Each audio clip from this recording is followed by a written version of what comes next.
A very good afternoon to everyone joining in for today's webinar on realigning business to the new normal.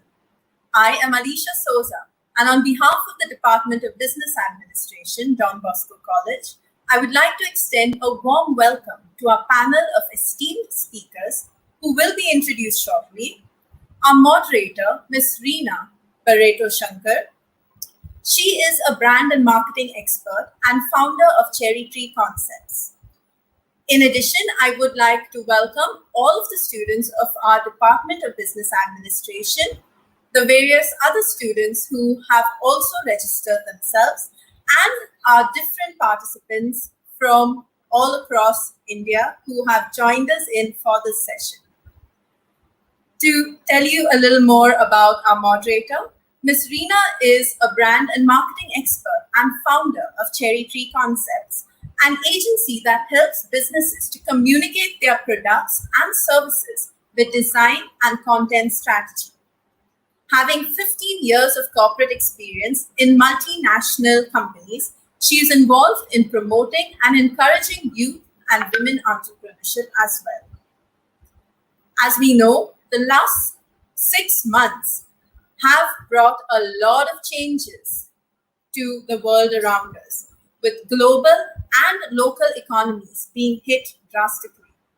While some businesses managed to limit the impact of the pandemic by immediately shifting to different business models, others, however, big and small, have faced some form of setback. However, with this phase-wise reopening that's happening across the country, it seems like industries are slowly reviving. But given that the pandemic is still present, this revival may demand a major change in the way businesses are likely to function in future. So, as we call it, we bring to you our topic, realignment of business to the new normal. That's what we'll be talking about today as we move into our panel discussion. So without further ado, I would like to invite our director, Father Joachim Lobo, to grace us with a few introductory words.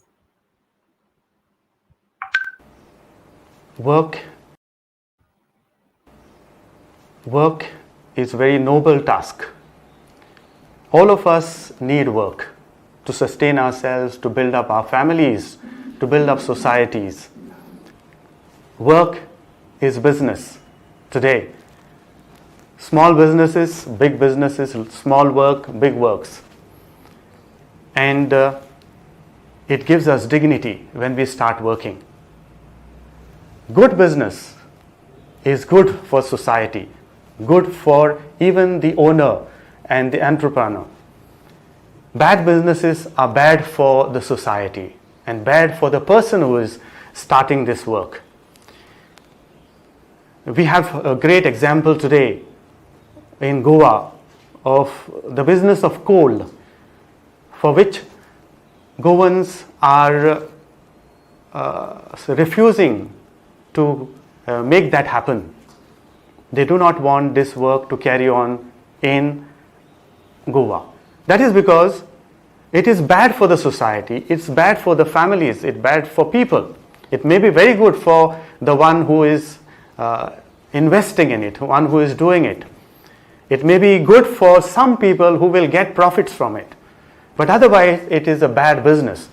A good model of business should be taking everyone with the business. It is done for the welfare of himself, for his creative work, also for the welfare of the workers working in it, and for the welfare of the people staying there. It is for the good of everyone. That kind of business model is a good business model, which is ethically right. Businesses must not destroy environment. Businesses must not destroy the culture. And if all of us support these businesses, we will be the people who will be satisfied and peaceful and living in harmony with one another. May God shower His blessings on all of us who are now going into this webinar to bring us into great models of how our businesses can work well, and how, because of COVID, all that has stopped can restart and lead us towards some kind of work, some models that will still be beneficial for everyone. And we will take the world and the families and the people with the businesses that we do and grow together so that businesses sustain and make us happier in this world. I wish the Department of Business Administration all the best. I wish the panelists all the best, that the work they have started may give us impetus to grow into good businesses and keep away from bad ethics and bad businesses. I wish you all the best in this webinar. Thank you, Father Jogan. I think the need for ethics in business is definitely something that should be an integral part of our dealings. Moving on, at the head of the Department of Business Administration is our department coordinator and principal of Don Bosco College, Dr. Cedric Silvera. I request our principal to deliver the welcome address. Hello and a warm welcome to this national webinar, Realigning Businesses to the New Normal, Paving the Way Forward, organized by the Department of Business Administration, Don Bosco College, Panjim, Goa. For those who are unaware, on the onset I'd like to say that Don Bosco College was established in the year 2001, and it was in the year 2007 that a vibrant, dynamic Department of Business Administration was established. Needless to say, the students passing out are well equipped with knowledge and skills and get prestigious positions in good firms. The pandemic has hit all of us, and how the entrepreneurs, our panelists, have managed to pick up themselves and realign themselves to the new normal is a discussion for today. I wish to thank the department for organizing the seminar, the webinar, especially Ma'am Alicia, Valerie and Nigel, and all the panelists, Sir Dharamveer, Mr. Craig, Mr. Desmond and Mr. Sandeep, who is also my good friend and classmate, and not to forget our moderator, Ma'am Reena Barreto, who never says no to us. Thank you, Ma'am Reena. So happy listening and hope the discussion is fruitful and many questions follow. Over to you, Reena. Thank you so much, Dr. Cedric. Thank you, Father Joachim, and thank you, Alicia Souza. I am absolutely grateful that you have invited me to moderate this very brilliant session. I'm very excited about our panelists. A warm welcome to everybody in the audience. Thank you so much for being here and joining us. There is somebody extremely intelligent who once said, life is what happens to us when we are busy planning for other things, isn't it? So I'd like to take everybody, our panelists, the students here, the startup entrepreneurs, and everybody who's joined us in the audience back to February 2020. What were we planning? What did we want to do with ourselves that year? What did we want to do with our birthdays and celebrations that we're going to come ahead in this year? What were we planning with vacations? And if you're a student, what were you planning with your studies, with further studies, with internships, with a new job? If you are an entrepreneur, what were you planning? Probably the end of the financial year and the beginning of the new year? Well, we just got knocked off our feet, didn't we? Now, this is going to be an interesting webinar because our brilliant set of panelists are going to speak to us about the pre and the post-pandemic phase. The pre-phase, because we'd love to understand what were their businesses like. It's a diverse panel from very different industries and a perspective from each of them about what they did in their specific industry will be interesting to hear about. Of course, the new normal has become a part of life now, and we've discovered new things about ourselves, new strengths. We've also discovered that we have a few weaknesses as well, and we are learning to live with those. Well, the mindset shift is the big one, I think, because in the end, we need to revive and we need to prepare ourselves on how to survive and thrive again. So, on that note, today I'm going to introduce 4 eminent panelists from different industries. We will take this discussion in 3 different phases. Like I said, the first bit where we will discuss their industry, their specific business, themselves as entrepreneurs, because we'd love to get into their minds and what they have done in the post-pandemic phase is obviously a lot to do with what's in there and how do they pivot themselves. The second bit is where I'd love to know, and the audience would love to know, what are the specific changes they've made with their businesses, not only with structures and processes, but also with people. That bit is very important for us to know. And in the last bit, I'd like to ask them about how they see the industry moving forward in the next 12 to 24 months and beyond. How do we prepare for success? So may I please introduce our first panelist, Mr. Desmond Nazareth. He is the principal founder and MD of Agave India, India's first and only rurally based greenfield, small batch, field to bottle and forest to bottle craft distillery.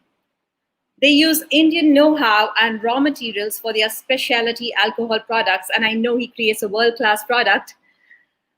They're sold under the master brand name Desmond G or DJ. Hello, Desmond. It's a pleasure to have you here. Thank you so much for joining us.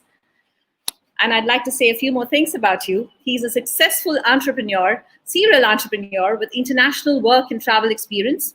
His educational background lies in pure and applied sciences, computer sciences, and multimedia. He's done his BTech from IIT Madras, Masters in Computer Sciences, as well as film and TV production from Temple University, Philadelphia, USA. Having studied and worked in the US for 17 years, he then moved back to India in 2000 and then later on to Goa. So welcome and thank you for joining us. Heartfelt gratitude. My pleasure. Thank you, Reena. Our next panelist, Mr. Sandeep Verikar of Anand Infomedia. Sandeep is the founder and CEO of Anand Infomedia, India's leading pharma sales CRM tech solution provider, a BTech from the College of Engineering, Pune. He started his career in Mumbai first with Siemens and then moved on to Philips in Pune. He is a tech entrepreneur, mentor, and angel investor.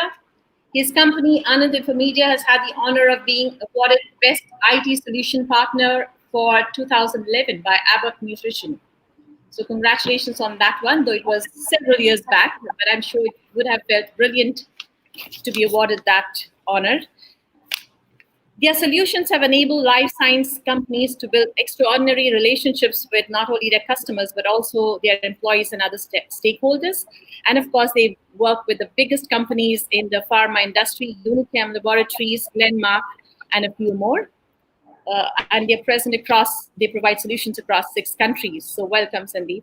Thank you for joining us. Thank you. Our third panelist today is Mr. Dharamveer Singh Chauhan, the co-founder and CEO of Zostel, the oldest and the biggest backpacker hostel brand of India. He graduated from IIT, Banaras Hindu University in 2012, and then he went on to do his master's in business administration from the very prestigious IIM Calcutta. His first startup, Bright Ants Gaming Studio, was founded when he was just in college.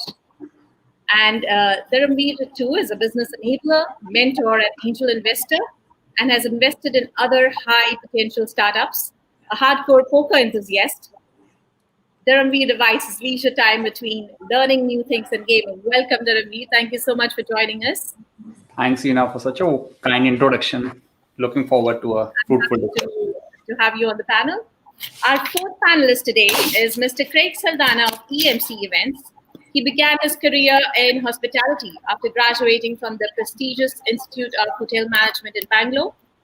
He has had a lucrative career in reputed hotels here, namely Siddharth de Goa and Goa Marriott.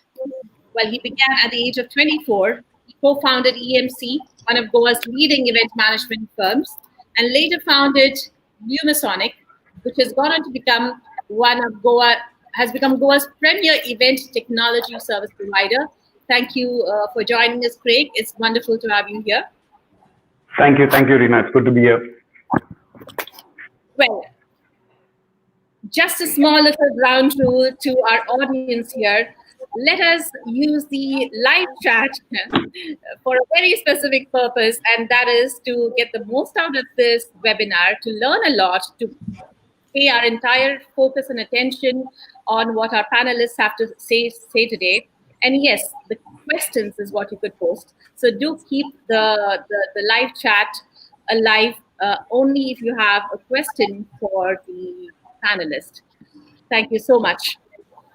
Well, I would now like to dig a little deeper into the pre-pandemic phase and get to know a little more about your industry at large, as well as your specific companies and organizations, just so that we can get a perspective into how did you actually then mold, change, pivot to the new normal, as we call it now. Of course, some of us have been affected less than the others, and some of us have even done better in this space.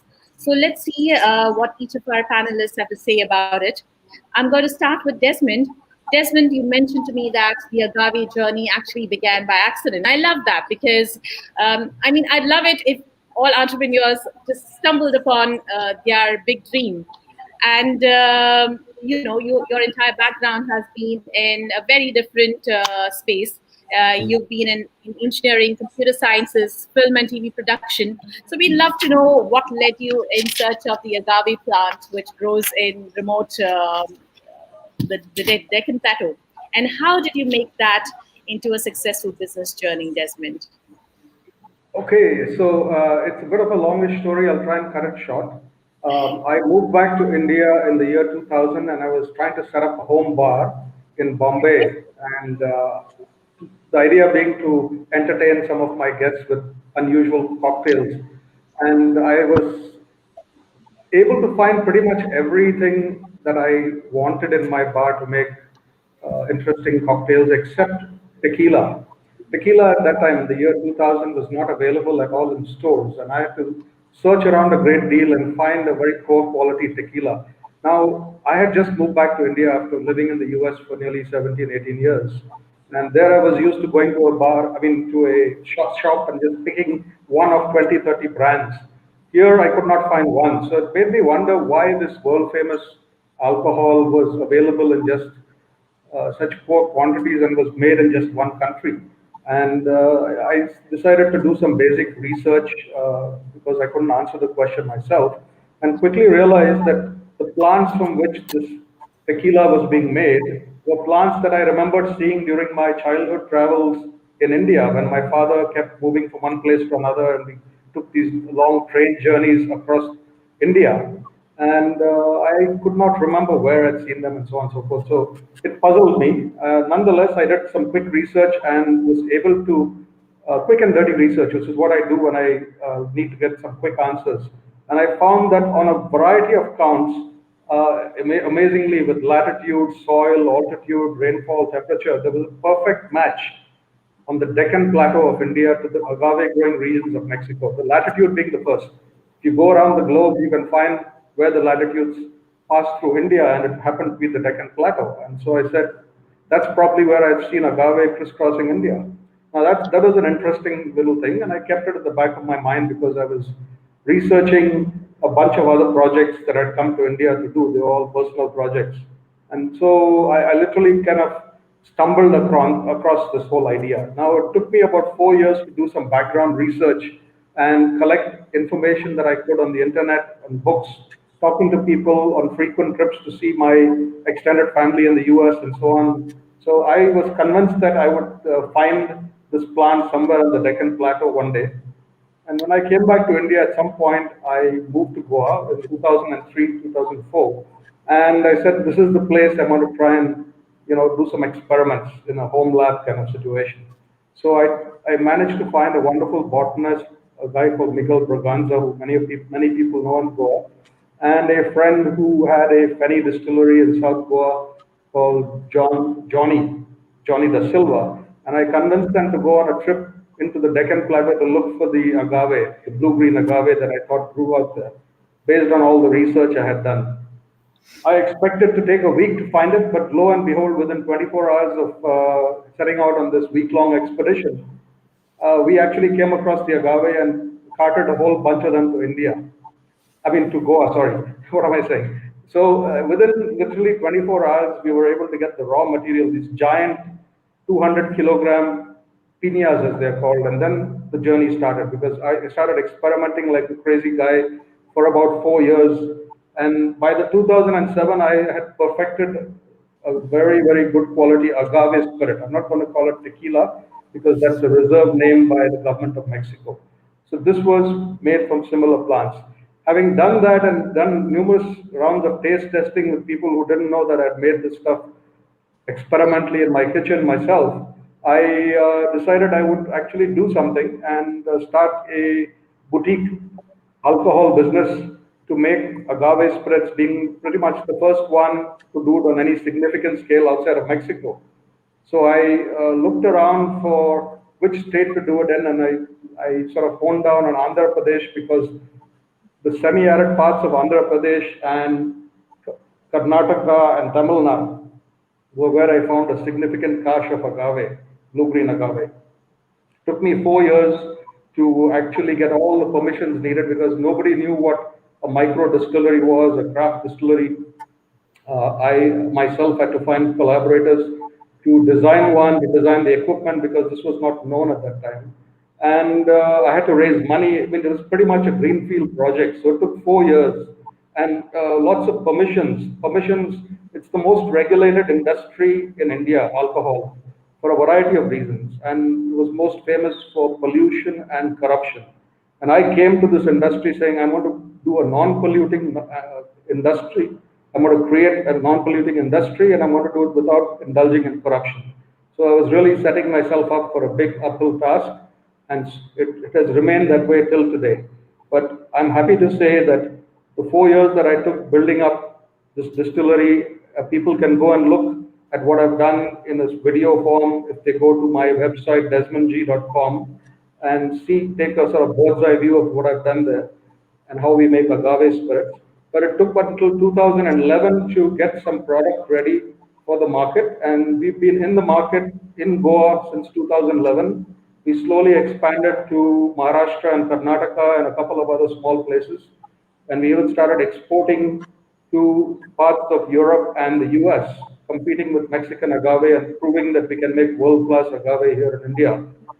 So agave led to further experimentation in my craft distillery with cane spirits, and then later on to orange liqueurs made from the Nagpur orange. And most recently, we made an amazing breakthrough with what we are calling a forest to bottle product, where we are working with the tribals of central India to make a hitherto suppressed spirit from a unique substrate, the mahua flower, which grows in the central forests of India, and it was mainly made into alcohol by tribal people hitherto. It was suppressed by the British in the 1890s, and we've been the first ones to bring it up from a position of shame to a position of pride. I call it India's national treasure hidden in plain sight. I'm currently in the process of taking mahua to the world. So that in brief is the long story cut short. Thank you so much, Desmond. I think it's a brilliant story for various reasons. You've had a very prolific, expanded career in the US, and then you set out to actually discover and find something that you felt would work. And like you said, there were a lot of challenges. The industry itself had a lot of challenges, but you did kind of fight them out and took a world-class product out to everybody out there. And I'm sure every student out there will learn a lot from that. It's about following something that your instincts drive you towards. It's about saying that yes, this industry will have all those challenges and all those roadblocks, but how do I figure it out? And I want to figure it out because I do believe in it. And that's the message there from Desmond's little journey. Sandeep's has been a little different. Sandeep had, of course, joined two very reputed companies, Siemens and then Philips, and he was on his way to preparing for his GRE exams and going to the US. And then Goa happened. You decided to take a detour and come to the smallest state in the country and become an entrepreneur. Sandeep, I'd love to hear your story. Yeah, thanks, Reena. Yeah. So, to tell you about my journey into technology service, I did my engineering in Pune, wherein during engineering, I did stint of internship with Philips, and then I got selected on campus to join Siemens Medical Electronics Division in Mumbai. This was a choice that I accepted because I wanted to pursue biomedical engineering in US. And somewhere during the after about a year and a half, towards the mid of the second year of my job with Siemens, some of the contacts that I had developed in Philips over there knew that I was from Goa, and Goa that time had got a tax holiday. So one of the contacts in Philips asked me, "You are an electronic engineer. Why don't you start an electronic manufacturing unit in Goa for us?" So that was my first stint in entrepreneurship. I accepted that offer. I resigned from Siemens, came down to Goa, took a little bit of seed capital from my dad, and set up my first assembly in electronic unit for Philips. This was in 1995. So we were co-makers for Philips for about a couple of years, and those days data used to be on books. I remember, our team using a stock ledger paper book to maintain stocks, a ledger for maintaining sales. And in one of the months, a small mistake in the stock ledger book for a C-class item cost us about 1 month in manufacturing process backlog. So that time I decided there has to be a better way to manage this paper and pen method. So how to go about it? So scouted Goa for somebody who could build software for us. Didn't find any good company there that time. So hired a couple of engineers, built the product in-house by hiring on a platform that time circa was called DBase, I think, that time. So we built that product, and it helped us save a lot of time and efforts and being connected in the industry. So I used to be associated with the Goa Small Industries Association and the GCCI, where we used to have small group activities. There are a couple of other entrepreneurs. I shared my story about how we utilize this to make our manufacturing inventory process better. So they also liked the product, and they said, "Why can't you give it to us?"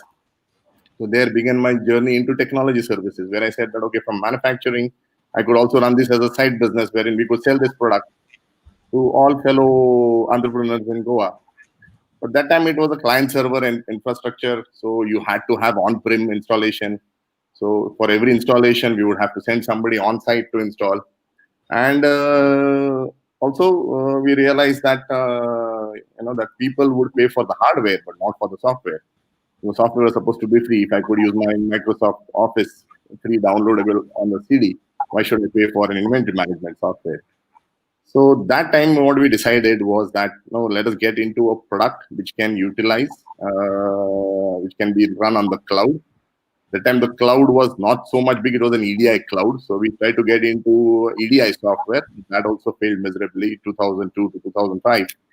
And somewhere in 2006, if you remember, Reliance came out with their small mobile 500 rupee mobile phone, which offered internet on the mobile. So looking at that, I thought maybe if you build a product on this platform, everybody will be able to use it.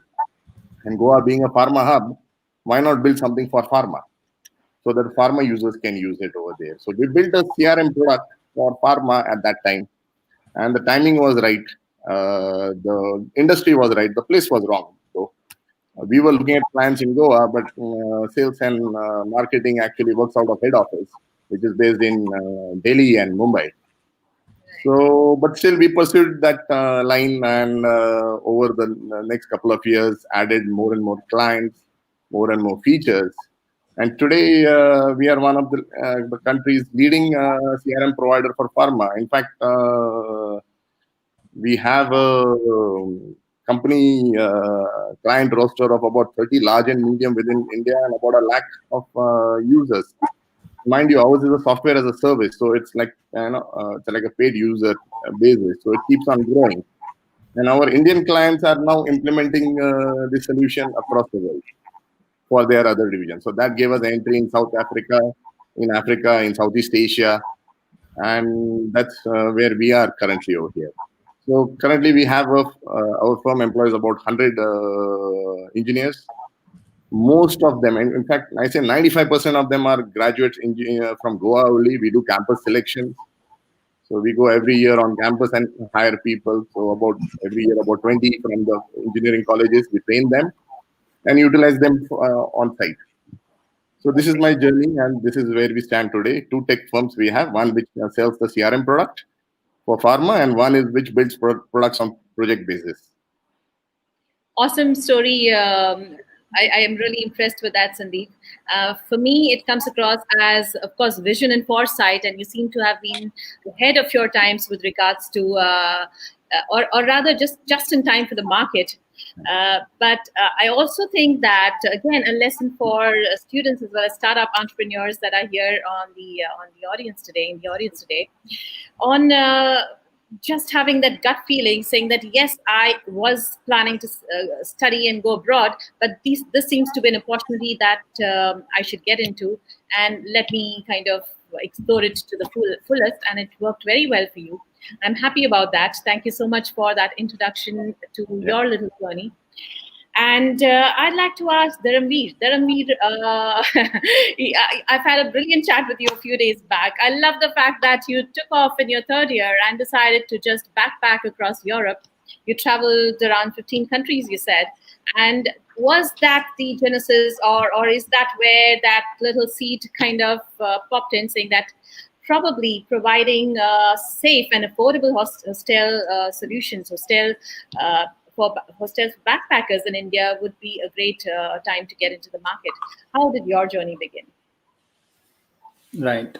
So I was always intrigued with the, so I've fought in these Indian rat races, right? I always hated them, but never knew what else to do, So I was there, so I had this IIT coaching for, preparing for IIT. I went to IIT.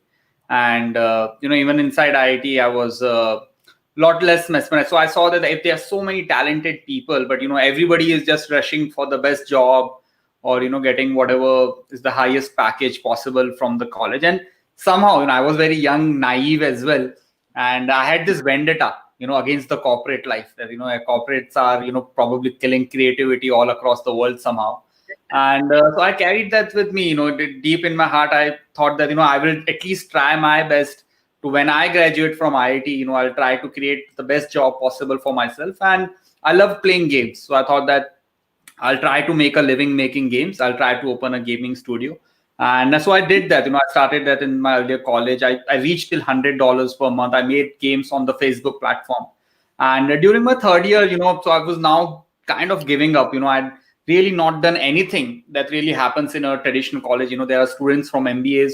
So that, there are set paths for you. There are set paths. You go to this club, you go to dramatics, you do this internship, you get that PPO, or you do this internship over here, you do this research, and then you go out and give your GATE exam, and then you do this research, you'll do a postgrad in United States. So there are different paths. And I never followed any set path. I would always just do, try to make myself, 2 + 2 and try to think that how can I make a living? And I was giving up, towards the end of my 3rd year.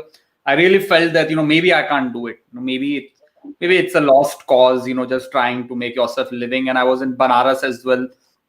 So I would always criticize that if I would have been in Delhi, Mumbai, I would have done a startup. Banaras is fundamentally even more difficult a place, and but I was very lucky that I got an internship. So by just trying to do my startup, many times what as people say that hard work never goes to waste. I was very hardworking. I would work, and I would never work in what is given to me, but whatever I do, I'll do a lot of hard work without knowing that where will it eventually lead me? And so I got this internship in Germany. There's a place called as Karlsruhe. It's in the southern part of Germany. And I was there, and nobody works after 5 p.m. in Germany. And I used to work till 8 p.m. so that I can get my Fridays off. And my professor was very accommodating. He loved my spirit. So, I got Friday, Saturday, Sunday, 3 days off almost every weekend. And I was there for 14 odd weeks. And so every week, I would plan. I had this URL pass with me. And yeah, thanks. So what happens with this URL pass is that you can just climb on any train inside Europe. So I would just, firstly, I would travel some small trips. I would go from Germany to Austria. I would go to Belgium. I would go to France. And gradually I understood, how things work out in Europe as well, that there are many local trains that are not online. Still, you can climb there. You can make your way. And eventually I got a lot bold. So I slept at a lot of railway stations. I slept outside the railway stations. And I did a lot of couch surfing. And this was also the first time I touched backpacker hostels.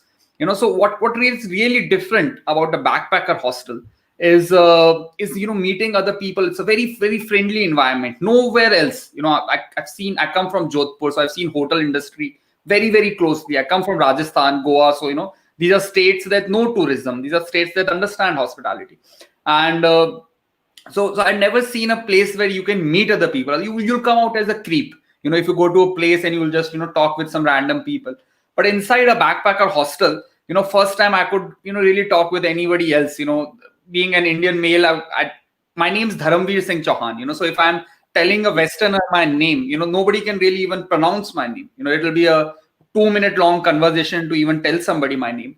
And just, coming out from that introvert, just being very open up, just trying to, having these conversations was a great epiphany for me. I gained a lot of courage, and especially I think in the Indian societies, there's a lot of pressure on you. So obviously I was fighting a lot of pressure myself, trying to do my startup and all. And, when I met these Australian guys, they were 2 people who were probably 24, etc. And I talked with them. I asked them, what are you doing? And they'll tell that, we were driving trucks in Australia earlier. I asked them, what do you plan to do? And they we don't know. What do we plan to do? And that's very profound. We don't answer like that in India. And what do you mean by that? They'll answer you, when my money runs out, I'll go back. And that's not how any Indian even today would answer you. It's very difficult. You find somebody and they'll also tell you, hey, we are crazy, etc. But it's a normal backpacking culture that they are exploring life to understand what they want to do. And where we are coming from, that even if you're 10 years old, 12 years old, you're expected to have an answer. If you answer randomly as a 12-year-old that I want to be a fighter pilot or I want to be a painter, you'll be considered that, you don't have serious answers. That's the reality, and you are expected to give answers like engineer, doctor, whatever it is. So, just coming back, and I thought that, when I came back to India, during those periods, just backpacking across, I came back, I really thought that, it's okay, regardless of whatever comes back tomorrow, if I can sleep outside railway station, I can have a peaceful sleep on a lost beach, in the suburbs of Barcelona. I really thought that I'll keep following my heart, I'll keep doing whatever I wish to do. And this was also the time that, I obviously understood the backpacking concept and I wanted to bring this culture. And lots of you guys are in Goa today, but when we were in college, my IIT days, the only place where any student trip would be planned would be Goa. Where do you want to go? Everybody wants to go to Goa. There's like literally no other place that as young people, we would feel like that we could travel. And just backpacking across Europe, traveling, I really felt that traveling really helps you learn. Traveling really gives you a lot more courage to come closer to your own self, to really discover who you yourself are. And that's where, true happiness, satisfaction lies in reality. And I really wanted to open as many hostels across the country because I always felt that, India is a beautiful country. We need infrastructure. We are still a developing country in that sense. And therefore, create these beautiful sites where young people can travel. They can meet other young people. And therefore, have a exploration of ideas and, be a bit more bold in terms of, following their heart and probably designing their own culture. And I'm glad that, Hostel has today, I think, played some small role in several young people, following their whatever they wish to do. Be it these days, people are, Instagram influencers, they are indie YouTubers. There's so many crazy things that people do. And, hopefully that's a beginning phase of them discovering themselves and taking life, rather than life, just drifting along, taking control of your life and wherever you want to take it. Thank you, Dharamveer. You have probably collected a lot of fans with that speech of yours. Me for sure, because I would love to go back and do what you did. Walk off in my third year, travel across, backpack, find myself in some station somewhere, a safe station. But yes, surely me and my age group, my 9-year-old as well, because of your passion for gaming, but surely, definitely this entire audience of youngsters who are looking for inspiration, who love your very liberated, free-spirited, and like you said, exploring and finding a bolder self is what they will learn a lot from today. Thank you so much. Thank you for your journey. Thank you for being brave through it. And thank you for inspiring us. I'm going to speak to Craig. Craig also started really young. Craig, of course, had started off with the best here in Goa, with Dadi Goa as well as Marriott. And then he realized that he had a really keen passion for events, and no other place like Goa, of course. So, Craig, you must tell us how you started that young. What did you, where did you get that confidence from, and what has it been like? So I started off with my education in IHM in Bangalore, and after that there was a point in time where I decided that I don't really want to travel throughout India for a certain duration, so I would like to come back home for some time. That's what prompted my move to Siddharthi, Goa. And eventually, at one point, I decided that the Marriott would be the ideal place that I would like to sort of grow in, because at that point of time, for me, it was all about food and beverage. There was nothing else that I cared about, to be honest, at that point in time, in terms of making a career for myself. I happened to get an opportunity to sort of co-run the specialty restaurant at the Goa Marriott, and that restaurant was a seasonal operational, so it used to open up only during our sort of peak season in Goa. And once that restaurant shut down for the off season, we had the opportunity to sort of figure out where within the organization we want to move to for the off season. And from the time I was young, sort of tinkering with audio and with lighting equipment essentially was something that I used to enjoy. It was not something that I used to find tedious, or I used to consider tedious. It's something that I used to like doing. So because of that, I thought, okay, you know what, events is going to be basically about sound and light. So let me just get into the event department and figure out how that works. I was allowed to do that, thankfully. And that's when I realized that there is so much more to the industry than what I thought there was at that point in time. And the whole feeling of being able to sort of take a chaotic situation or a bunch of information and streamline it, and to help the planner sort of realize their vision that they had for the event is something that I like doing. It gave me a certain level of satisfaction when you go to sleep at night thinking that, okay, you know what, I've achieved so and so task for the day, or so and so accomplishment for the day. And that's when I moved into the event sort of gamut. And the way the event industry operates within the hotel versus outside the hotels is a little bit different. What you're doing in the hotel is you're more planning food and beverage and accommodation and so on. And once you're out of hotels and you decide that you want to do something, you want to do something for yourself, or by yourself rather, that's when you realize that there's a lot of other stuff that needs to be looked into as well. So it was a continuous journey of growth for me, and it has been, and it still is. I still learn a lot of new stuff, even though I started with the event industry after moving out of the Marriott. I started at the age of 24. I started EMC, and it's been about 10 years now, almost 10 years, 9 years. And I still learn new things every day. There was a point in time after EMC, which is an event management company where we primarily cater to corporate events and destination events that happen in Goa, corporate offsites and so on, that wherein people travel to Goa. And then there was a point in time where I felt that I would like to sort of grow a couple more verticals within the industry itself, within the event industry itself. So what we did is we set up this company called Lumisonic, based out of Tangent, where we cater to sort of high-end audio, video, lighting, and trussing requirements for events. And that's a parallel vertical that we decided that we wanted to grow, not only to be able to cater to our events and the clients that we cater to, but also to be able to cater to other event companies traveling from other states in Goa who are organizing and planning events in Goa.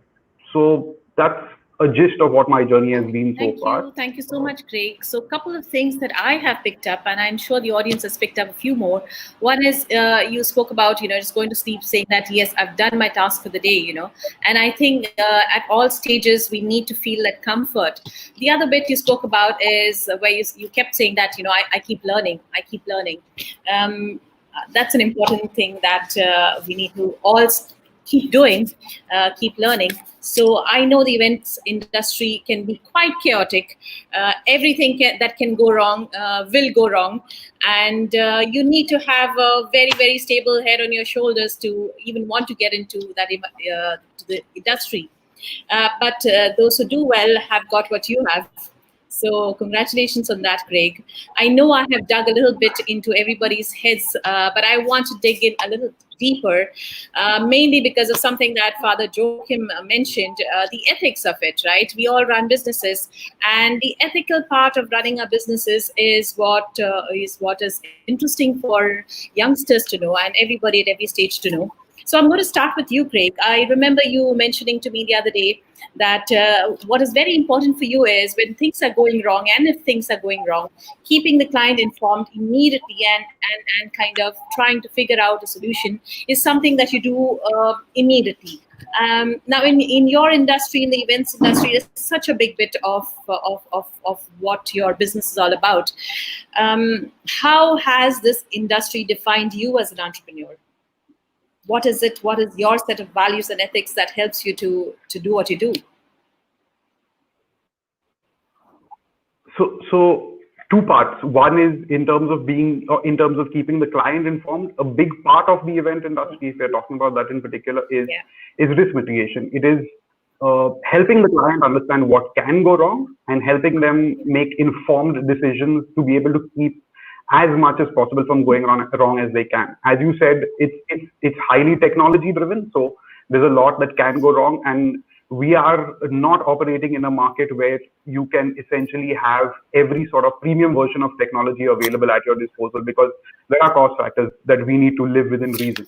From the ethical standpoint, I would say honesty is something that I hold dear as a value. Not only honesty in terms of me being able to deal, in terms of how I deal with clients or how my organization deals with clients, but also honesty towards our colleagues in the industry, which we traditionally refer to as vendors and so on. And keeping them in the loop in terms of what is the reality of the situation that is going on, and not trying to sort of cover up anything that is happening. So be transparent as far as possible is something that I keep telling everybody in the team who works for us. There's no need, or there is no probable positive outcome that can come out of somebody lying or somebody trying to cheat in a very bare basic way of explaining it. That's what I would say. Thanks, Craig. Being transparent, I think, runs across every industry, just being very clean, transparent to yourself first before you can extend that to clients and to the community at large. And I'm going to address the second question to Desmond. Desmond, yes, you did go searching for the agave plant, and then the mahua flower has become your next source for spirits that you produce. You also, I know, work with, obviously you are located in a tribal area, so you must be having tribals that you work with. You speak about small batches, and you speak about field to bottle, and that's part of your entire thing. To me, it speaks of a very different entrepreneurial mindset, somebody that keeps in mind the social betterment aspect of it, as well as the commercial aspect of running a business. Was that something that you always planned, or is it something that happened along the way? It happened along the way. I'll be quite honest. I'm a bit of a city slicker. I've always lived in cities, and while I travel to the hinterlands, to rural areas, it's just for a few days typically. So since I stumbled into this alcohol business, and I started with agave, which grows in semi-arid parts of the Deccan Plateau, where basically there's not much happening in terms of agriculture except rain-fed stuff.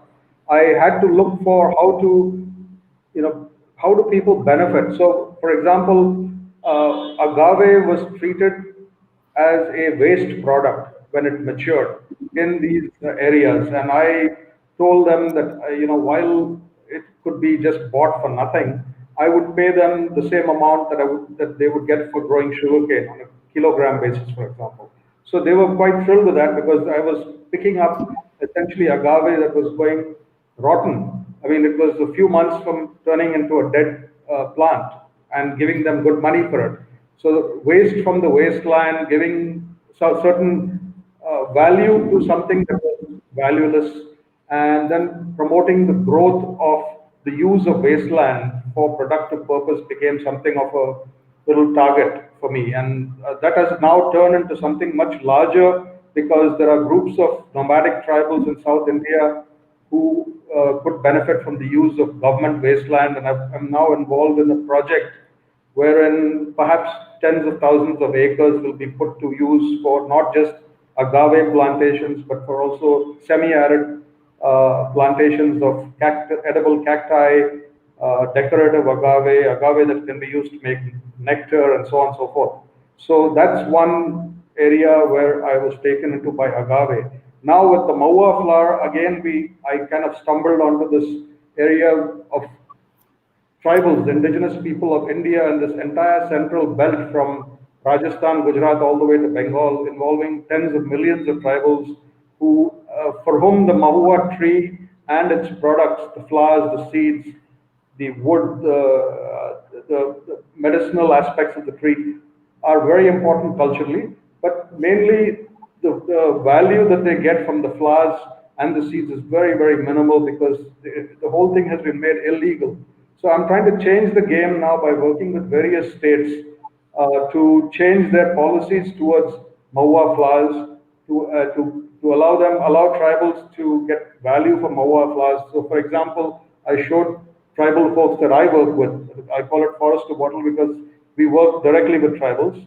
How they could virtually double their revenue for the flowers that they collected for us if they just change their mode of collection to make it hygienic. So with a simple little procedural twist, they could double their income from what they sold us. Now, from a larger standpoint, we are also teaching them how they use flowers as a kind of ATM, and they sell these flowers when the season is high, and then for a certain price, and buy it back from brokers when the season is low for double the price. So how they could preserve this maua in their own areas, the one that they use using maua bank concept, getting governments and local charitable institutions to provide seed money for this so that it becomes a rotating fund and more money is in the pockets of tribals. So basically the idea is that whichever area we enter into, we want to make sure we're doing some good in the larger scheme of things, not just solving our own problems. My problems with agave were solved a long time ago. I have plenty of agave. My problems with maua were solved long before I started making maua officially. But while I'm in this area, I want our company to spread the goodness around. So that's where my ethical principles come from. The other thing is, of course, pollution. I mean, it's so easy to pollute and get away with it in this country. We are saying, no matter what it costs, we will still clean up our act. We won't leave rubbish or detritus around it. So we have, for example, a zero discharge plant where the raw material comes in and what goes out is clean water, and all the waste material goes into either making compost or into fuel for our boilers, agri-waste boilers. So keeping the environment clean is a big part of the ethical problem in alcohol, and we have addressed that as well. Thank you very much, Desmond, for being such a conscientious entrepreneur. I'm going to quickly direct the question to Dharamveer. Dharamveer, safety and affordability were I think, the big words in your head when you founded Zostel. Tell me why. Of course, I mean, it's important, but that particular inspiration that you started with. Tell us a little more about that. Sure. So actually, there are four core business pillars if you look at Zostel, and we believe that it extends to any hospitality brand for that matter. And the first one is location, and then it is security, safety, and hygiene, and then it is value for money. But if you look at current times, I think security, safety, and hygiene have kind of merged, in that sense, because unless you are very very good on your hygiene, you won't have a secure environment anyways. But we were always focused on these four pillars to say for our consumers, and these largely come from a understanding of the business. Honestly speaking, we actually screwed up on the location factor in a couple of early properties. We had great safety, we had a great hygienic environment, and we had great value for money. But we realized that the kind of travelers that we want to cater to, they want to be at the heart of the location. So if it is in Goa, we would love to be at the beach, or we won't be there. Same goes to, let's say, if we are in Manali, we love to have a beautiful view, or wherever we are. If we are in Beer, we love to be at a place that gives us a perfect view of a valley, or within the valley, or over the valley as well. So these are the places, and it really comes from a understanding of human intrinsic desires. Unless, how do you travel? Let's say today we are all locked inside our houses, and we don't travel outside. It is because we don't feel safe. Because if you don't feel safe, you can't really do anything. So for the first job is to create a safe environment for anybody to travel anywhere. When you feel safe that you will travel outside, then only then we can extend the safety, that hey, it's okay to maybe go to a new city as well. It's not that bad. Everybody on this planet, forget about India. You go outside and talk with anybody who's not Indian. Maybe you talk with Chinese, you talk with Western guys, you talk with African, Australians. Everybody wants to come to India. You tell them, what do you think about India? Oh, it's so flavorful, it's so exotic, I would love to go to India. And if you look at our tourism numbers, we are nowhere, in the top tourism destinations. Even Thailand has more people traveling to Thailand than us. Vietnam, Cambodia is coming up so well. It is because on the global scale, India is not considered a very safe destination. It is the truth that we must accept, and I think it is largely a marketing problem. Rather than, I've been mugged on Amsterdam street. I've lost my, on knife, been shown knives on the Milan streets, and everybody feels that India is unsafe for them. If you travel to India, maybe you'll have diarrhea, maybe you will be mugged, or or maybe even worse, if you are a female traveler. So we have an image problem, and that extends. So our job is to make sure that each and every alley of each and every small locations that we have, in India, if you're able to give a safe destination in Goa, safe destination in Beer, then we can all come together and say, boss, India is the safest destination across the globe. It is very affordable for that matter as well, and you should come and travel for a very long term in India, not just the luxury travel, not just Agra, Taj Mahal, and staying in Taj. India has a lot more, and I think that's where we would love to keep working on. Thanks, Ranveer. So it comes across that providing value is very high on your list, and I think for Sandeep, it's about customer centricity. When you spoke about that little error, which in the old-fashioned ledger system, which actually kind of led you to then streamline processes and develop something which would smoothen out the processes, is what led you ahead in your journey. So tell us about customer centricity, and how does that define you as an entrepreneur? So we have always been transparent in process over here with respect to customers. So whenever we are building, for example, our next 2 years roadmap of what we are going to do over the next 2 years is already known to the customers over there. We have we establish peer influencers from key stakeholders and our customers, as well as those who are not part of our customers base. So it doesn't necessarily mean that only what our customer wants, but what is in the industry in Europe, in US. For example, when India, we were still battling with technology and internet and all. In Europe, they were already online. So a lot of my features that we build around for the future, were basis of what feedback we got from peer groups in US and Europe. Hence, we were one of the first companies in India to do remote detailing and virtual detailing. This was in 2010-11 when most of my competitors were still grappling with basics. So yes, with the customer focus in mind, we build what is required, what is in. And so if you see what we built over that time is benefiting our customers until into today's times also. In COVID times, you cannot do physical meetings. So we have our own platform where our clients can interact with their customers in private, secure way and share content without needing to use an expensive platform like Zoom or Microsoft Teams.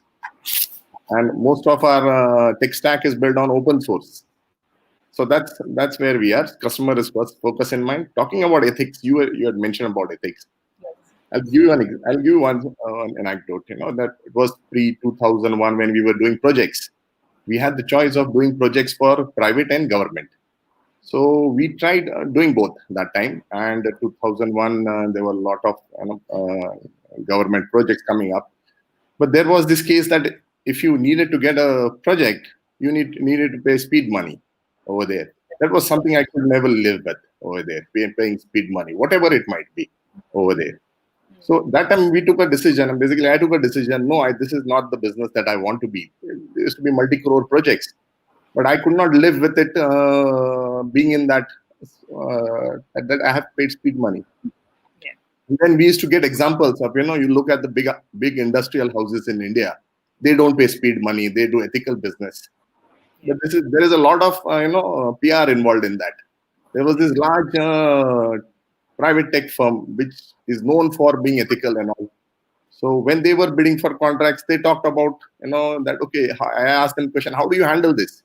He said, we do it through partners like you. Okay. So that is what stopped me from getting. So I don't want to be the partner who paid us speed money on your behalf. So we got out of that. And this is where we are today. Ethics and honesty has been at the forefront for us. Thank you so much, Sandeep. I really wanted to build this up for our audience, get to know a lot more about the industry, get to know a lot more about the ethical part of running businesses, so that we can now get into the tough bit of the situation that we are all facing. Dharamveer, I'm going to start with you. Of course, your industry has come to a complete halt. Did you, first of all, have some kind of inclination that this would happen, and how would you probably pivot or change direction or find a new path? What has it been like, Dharamveer? What has been the journey like when everything came to a complete halt and travel just stopped? Sure.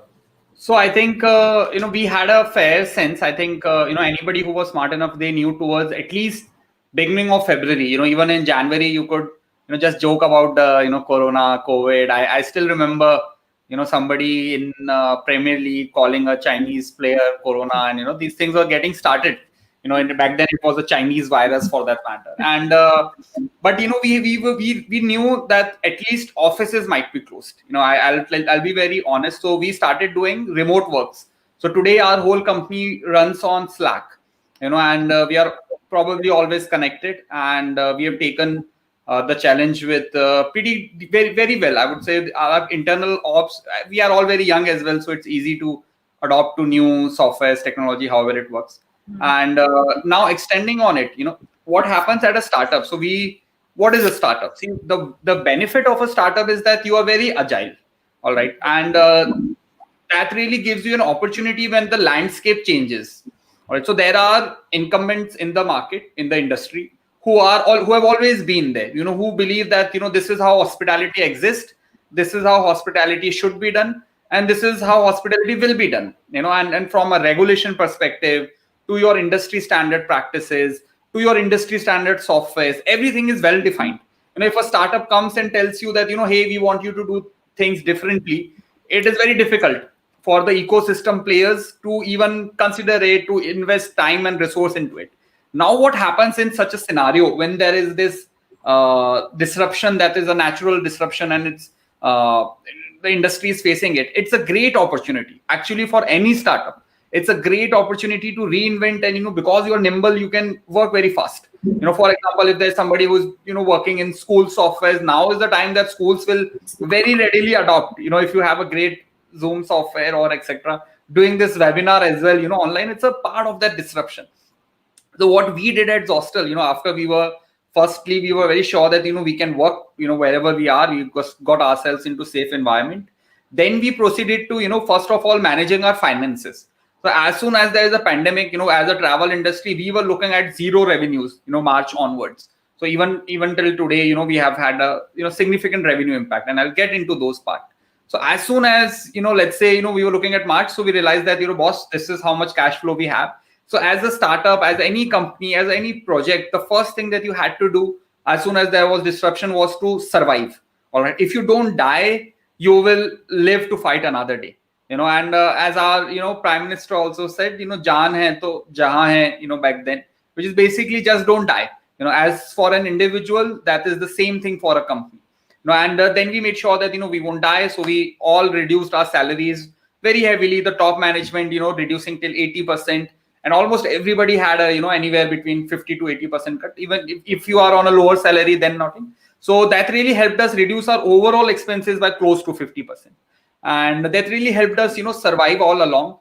And as we were doing, we doubled down on a couple of technological aspects. We realized that now our community cannot really come together. They cannot really meet.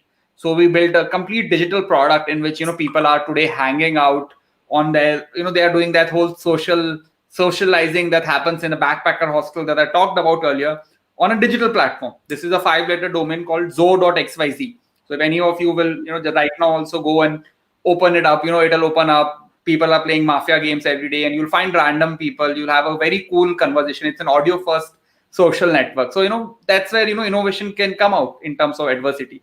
Then what we proceeded to do was that we realized that there is going to be a large latent demand. And, I'm also looking at comments. So, there's a couple of comments. Let's say, you came up with Travel for Tomorrow initiative. So we were the first ones in at least two things, when as soon as this was Travel for Tomorrow was an initiative in which we worked very closely with our local partners in all of our places.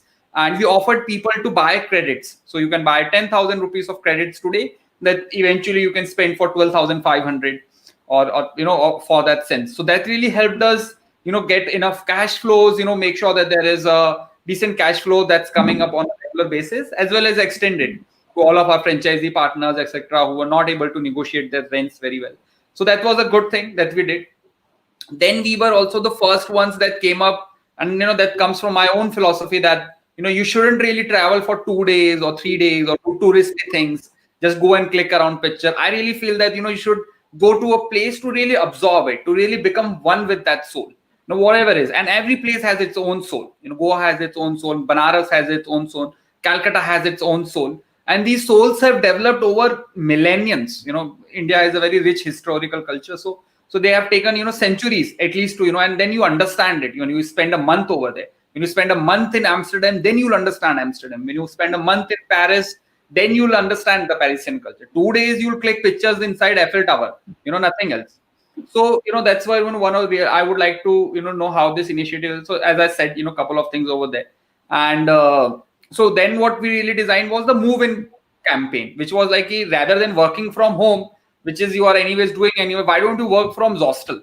So rather than working from home, you work from Zostel. So that has really catapulted us. So not in the bigger cities, but if you look at my destinations that we have at Zostel, so we have today 60 destinations, 40 hostels, 20 B&Bs at Zostel X. So almost 50 of them are outside the big cities. A lot of them have been in destinations that we have literally placed on the map.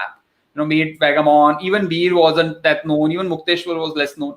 So these were places that when a hostel opens up, that whole place starts to open up. And today we get several requests from people who want to stay there for a month, stay there for 2 weeks, stay there for 3 weeks. So I'm actually very excited that because of the pandemic, now people can work from home. And because people can work from home, that basically means they can work from anywhere. All you need is an internet connection and a place to stay. So a lot of these places, a lot of these people are now staying at hostels.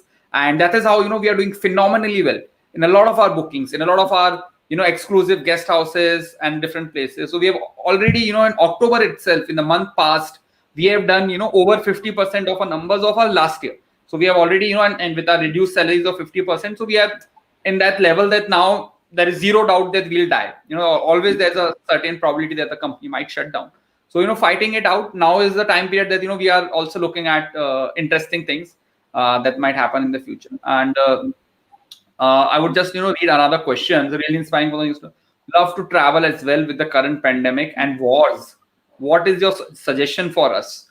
And so I think that, just be safe. I think there aren't really any wars happening, inside our country for that matter. And these wars these days are trade wars. They aren't really, a lot of physical wars. So don't travel internationally, obviously, travel locally, stay safe, and also that's also because we are a brand. So it is, people are today willing to pay, let's say 10% premium if you give them a great safe space, and that's where, our expertise has been. We have always stood for great hygienic places to stay. So, that's also one of the reasons that we are doing pretty good. So I'll leave it at that, Reena. Thanks, Dharamveer. So nimbleness, agility is what you spoke about. I think they are all products of an intelligent mind, of course, but someone which also wants to deliver value to clients in the end. And what you're doing is sounding like a great way ahead. So congratulations on that. We wish you a lot of luck in pivoting and keeping on providing value. I'm going to address my next question to give me a second. Yes, Desmond, you must tell us about your industry. Now, I know a whole lot of the industry that was in the spirits business. Spirits became equal to sanitizers. Was it the same for you? Everybody started manufacturing sanitizers. Tell us about that bit of it for you. Yeah, that was like an obvious thing for a lot of Indian alcohol companies to go into, because alcohol is the cheap ENA, extra neutral alcohol, is a big component of sanitizers. Unfortunately, we are in the specialty alcohol business, so it made zero sense for us to get into sanitizers, because the cost of our raw material would make the sanitizer prohibitively expensive. So when there were a couple of people who made Mahua-based sanitizers, and it was just for PR value, because the base product would have cost about 3 times what any ENA-based sanitizer would cost. So yeah, sanitizers were out. However, there were other impacts on us that were much more significant, which I could address now or later. I'd like you to answer, actually, Desmond, what specifically changed. You also spoke about a challenge, a specific challenge that came up. You can touch on that, or whatever else that has happened in the 7-8 months that has redefined your business.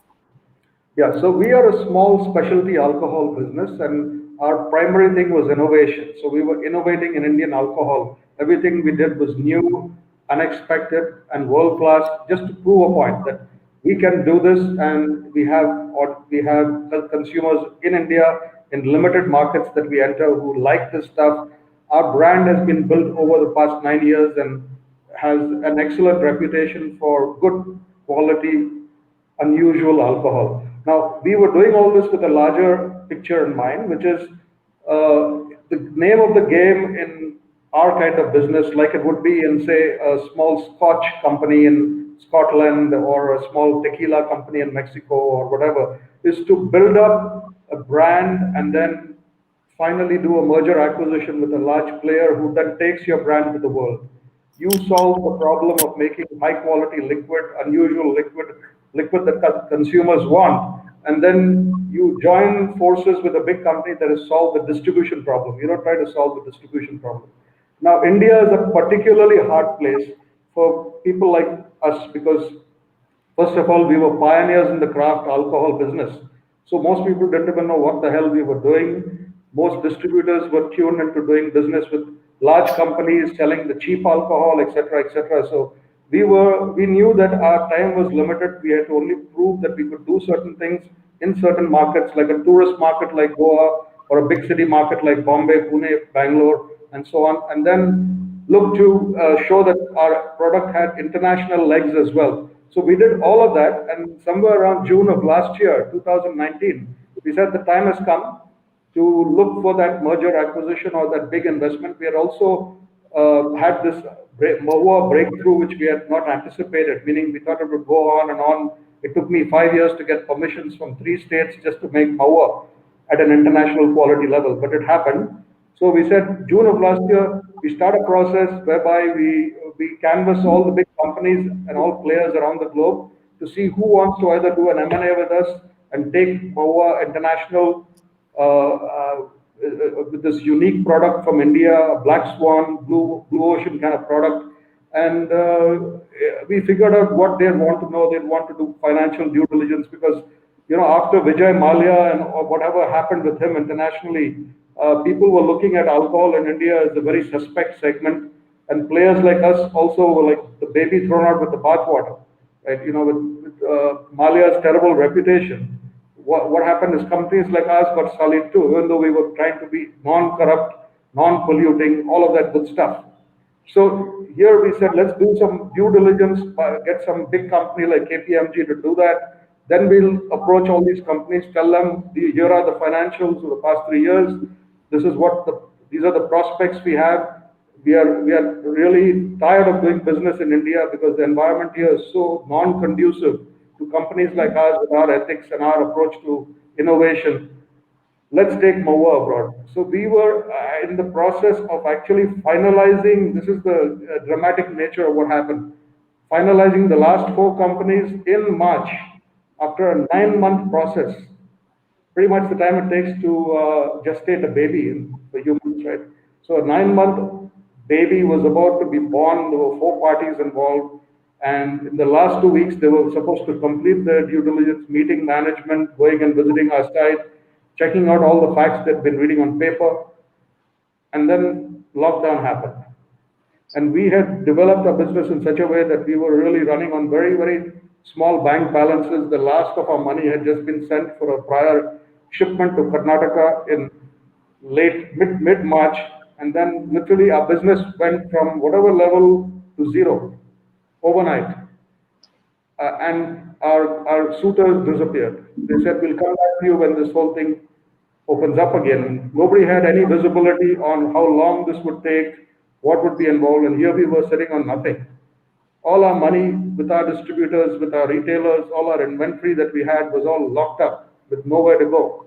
Nothing was coming in, zero was coming in. So the first thing I had to do was to figure out, go back to my investors and say, look, I talked to several of them. We have national investors and international investors, all of them angels, but a lot of them with great experience. People said, plan for 6 months, plan for 9 months, plan for 12 months. So I said, okay, if we reduce salaries in the company and the lowest paid people get their full salary, the highest paid people take a 50% cut. We'll need this much for 12 months or 9 months, sorry. And so let's have a rights issue. So the rights issue is something where you offer your investors a chance to buy in at a fairly low valuation and get money. You give them more in proportion to what they own. And so I raised money to keep the company going, to survive. As was mentioned earlier, survival is the critical thing. When you're getting zero sales, zero income, all your money is locked. Survival is just paying your employees and taking care of basic expenses like rent and electricity and so on. So we shut down the micro distillery. In fact, it's been shut since end March. We haven't opened it. We've got lots of inventory to go through because our sales have just about coming back to about 5% or 10% of pre-COVID levels. So it's an incredibly tough time, but we've solved that problem. Now I'm back on track to move out to the world, and I'm again reaching forth to these big suitors. A couple of them are interested. We're also now, so one of the brilliant things that emerged out of this is that I had this brainwave maybe a few weeks ago, that I've been hearing about this crowdfunding business. And then, of course, it turns out, as usual, that the Indian ecosystem does not allow you crowdfunding for companies like ours. I mean, equity crowdfunding and for a growth part of the company, not for a startup. So again, I have to look abroad. So the whole crowdfunding area has become a very interesting area for us to look at. It actually works for us far better than getting an institutional investment. So I'm looking now at, because it also ends up marketing your product. So move out to the world means there's a big Indian diaspora out there. We figured out the colonial historical aspects of how Maua got suppressed, and we're going to take that back to the world and tell our story through that suppression story, and hopefully make a splash with that in the world. Use the Indian diaspora to take this Black Swan alcobev, excellent alcobev. We've shown how it has immense value. It's the most versatile alcohol in the world. We've done all the proof of concept. We've created a whole lot of products out of it, and we're ready to go to the world with it. And now crowdfunding is going to be our most interesting route, something that we would not have considered at all. But I think of it as probably the most interesting. So it's a discovery that's come out of this process. And the Indian diaspora will be our brand ambassadors. So it's a brilliant thing. I mean, I'm more excited now than I was in March, with some people saying we'll give you some money, right? Big deal. Okay, money is not all. There's got to be something a part of the process of some exciting thing to do. So we are rebranding. We are doing the new bottles, tell this new story with a new source of funding, most likely. Very exciting. So we've turned things around. Amazing. Three cheers to you, Desmond, on that. It sounds like an extremely challenging time, what you've just described to us. And you fought it out, you're fighting it out. The fact that you have trust and reputation on your side does help with the mergers and acquisitions, with partnerships and collaborations. So we wish you good luck on the journey ahead. I'm going to ask Sandeep. Sandeep, you said with great pride, we have had not a single exit as far as clients are concerned from the time we started. And you deserve every bit of that kind of loyalty. But has the last 7-8 months have any setbacks with regards to clients? What has it been like? Have they withdrawn a little bit with how much they are spending on services, on a CRM service? Yeah, so Rina, so yeah, it has got impacted, but I'm better off than most of the other people over here because ours is a tech industry which you can work remotely over there. So pre-COVID, I'll tell you with reference to operations, everybody used to come to office. All small group meetings used to be in conference room. And when COVID struck, because I used to travel for customer meets to client places, we've got about 30 customers across the country. Even if I get to meet once per month, that would mean that I would need to do about 24 trips in the country to meet them. So this is where I started, getting the sense that yes, with the pandemic is not going to go so fast. It is going to onset more over here, and we need to do something. So in our company, we decided that yes, we will work 40% in office and 60% at home starting mid-March. So we were already gearing up for that. Those who didn't have, Goa is a bad place for connectivity. You are staying in Panjim and multiple places, you do have. But a couple of people are staying in Goa, where connectivity is real bad. You get a little bit of geo. So everybody cannot work over there. So we said that those who had connectivity would definitely work from home. And each one had a laptop and they could just directly start working from home. So we took that decision in mid-March, and then the lockdown happened. And it was beneficial for us that we had already taken that decision and we had already mobilized our infrastructure to get everybody on board. So that way people were okay working at home. There are some ups and downs because each one does not get his own private space to work out of at home. When you are living in a joint family, you have maybe your wife working or your parents working, and there is that little bit odd noise, background noise, which keeps coming. So for that, we established protocols that everybody will raise their hand in the, like you have, raise your hand in your meeting. So before you ask question, everybody will be muted. Videos will be a no-go. Nobody will put on videos because it consumes bandwidth unless one needs to do those with bandwidth. Will obviously be on video. So that way we have tethered. Efficiency of meetings have come down, have decreased because of the connectivity. Everybody, can you hear me? Am I audible? Did you hear the last part or can you repeat the last part? But overall, discipline has increased. So we have daily stand-ups, we have reviews, and everything happens online. That is for my operations bit. So operations bit, we have taken decision that post-COVID and going ahead, only 20% will work out of office, rest 80% will work at home over there. So on the finances side, because we took this decision, we had 50% rental premises, 50% our own. We let go of rental premises. That saved us a lot of money over there. So that way we have been able to do. Coming to clients, we used to have a one-on-one face-to-face meeting. Every client wanted to see you in front of him before deciding on the next product or the next this. And though we used to do WebEx with their clients' international offices, and like, give you an example of Abbott is one of our clients, we would do face-to-face meeting in their office in Mumbai, while their team from Chicago would join in on a WebEx. So I used to ask them, why can't we all of us do this on a WebEx? They said, no, you are here, we need to have face-to-face, that way we can discuss more. Those guys have now, everybody has adopted that everything can be transacted online. So going ahead, I think most of my business client meetings will be online over there. For the occasion and the number of travel requirements will have come down. Everything will be online. So yes, we'll be better off going ahead. That sounds so positive, Sandeep. That sounds extremely good to our ears. You seem to have made the transition very smoothly online and seems to be working very, very well. Of course, it's the nature of your industry. With Craig, events and everything happens on ground, Craig. So I know that it's been, everything has come to a complete grind after, travel has stopped. So what happens to destination weddings? What happens to corporate events? Is there any way that you can move online with your industry? Is there anything that can happen online? What are the changes that you make? Yes. So we've adopted two different approaches for each individual company. The not simpler but seemingly simpler approach was what we did for EMC, where we sort of pivoted into virtual events. So there are a couple of platforms that we have not really developed per se, but we've adopted and we've sort of streamlined these platforms to work as efficiently as we would want them to with regards to the clients that we're catering to.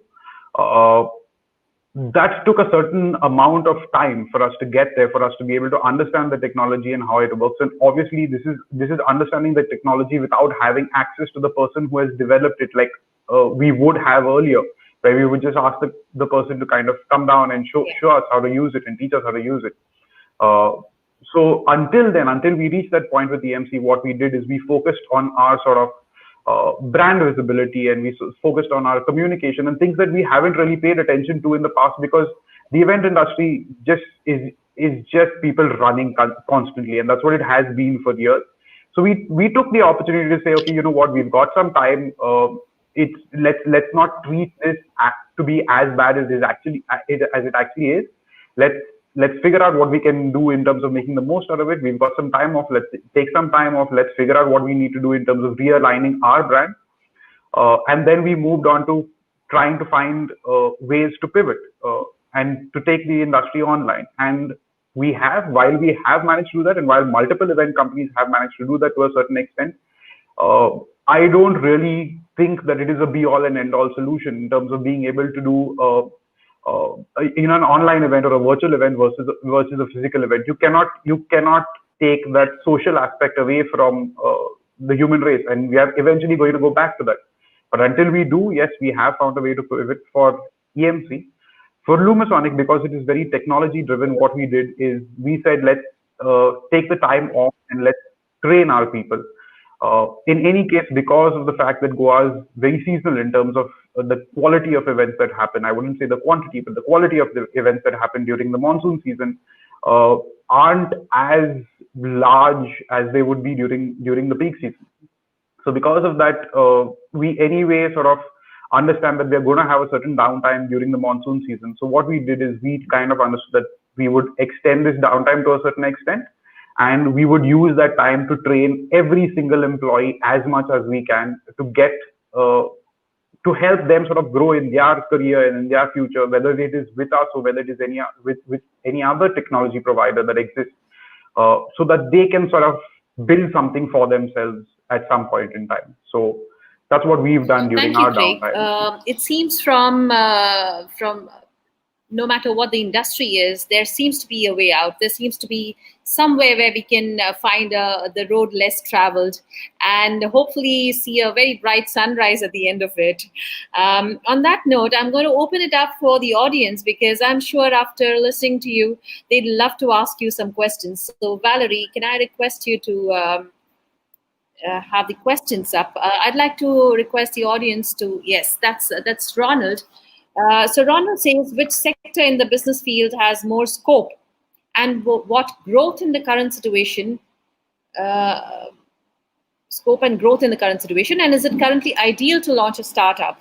So would any of you can take that. So he wants to know whether it's an ideal scenario to actually launch a startup. Maybe I can request Dharamveer to take that question. Sandeep, please go ahead. Yeah, so, I would say if it's a technology-based business, this is the right time because everybody's sourcing technology-related products and paying you for it, and you can work from home. So, right time to start any technology-related business. Others can comment on their field of focus. You've got a thumbs up from Sandeep, Ronald, in case you want to start something in tech. Dharamveer, you have been able to pivot quite interestingly. You must comment on this. We cannot hear you, Dharamveer. Really sorry. So I think startups are all about risks and reward, right? So you have an opportunity cost along with it.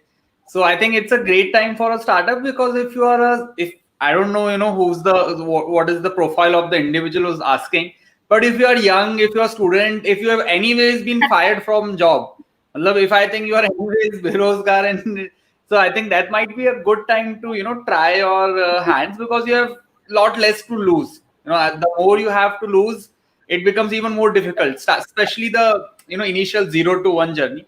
But be smart about it. Don't be foolish. Don't start a travel startup now.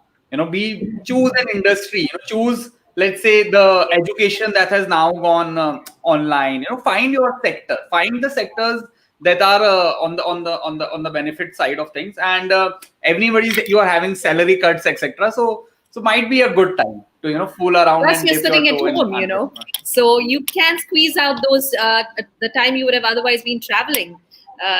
And you can do something even if you are in a job. So yes, it could be a great time. Yes. Do we have another question, or would Desmond and Craig like to take that question as well? Yeah. I mean, there's no question that what has been suggested before is good. So any home-based business is a good time to start up now. Nice. Since you're at home all the time. And the other thing is, it's a good time to plan a startup.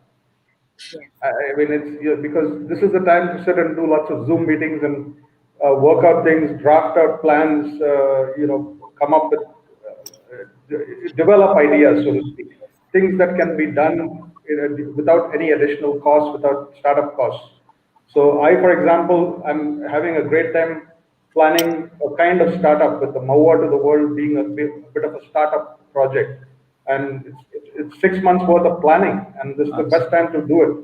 I'm getting a lot of downtime. I'm not distracted by events happening and problems in the various markets we're in. I'm planning Maua to the World. I'm putting it together, and it's a great time to do it. It's a startup within our company. Yes. Thank you, Desmond. It's a great time to research. You have the time to actually figure out whether your product or your service that you've kind of thought about is going to be interesting for the audience to bite into. So do spend time on your research. I'd like the next question, please. So Disha says, due to the pandemic, many businesses have shut down. What future do you foresee for the local self-help groups market? So it's a very specific question. So local self-help groups, and how any of you want to comment on what do you see their future as? So here, if you look at local self-help group, previously the distribution method of, let's say, a local self-help group was into manufacturing of local products like say pickles or papads or stuff like that. And the delivery mechanism, distribution mechanism is to be direct to consumer via physical deliveries. Platforms like I think even that Swiggy is offering now, pickup and delivery services, so they can have an online presence and do this. Many home cooks have come. There are home cook platforms which have come out, where people from direct to home to your table over there. So yes, new business distribution models have started, which increases penetration of products that you would otherwise not have heard of. Disha, I must comment on this as well, if I may be allowed, panelists.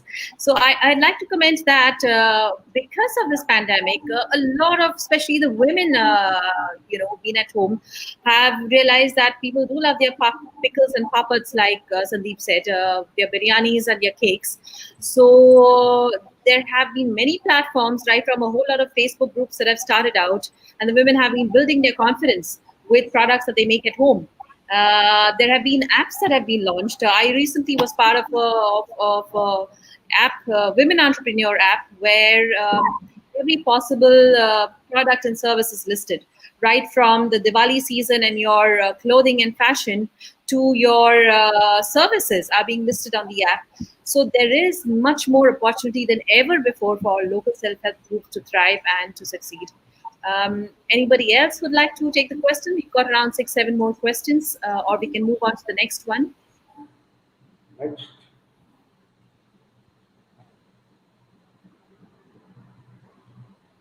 Ishraq asks, how do you see Oyo performing in the market, Dharamveer? Do you really want to?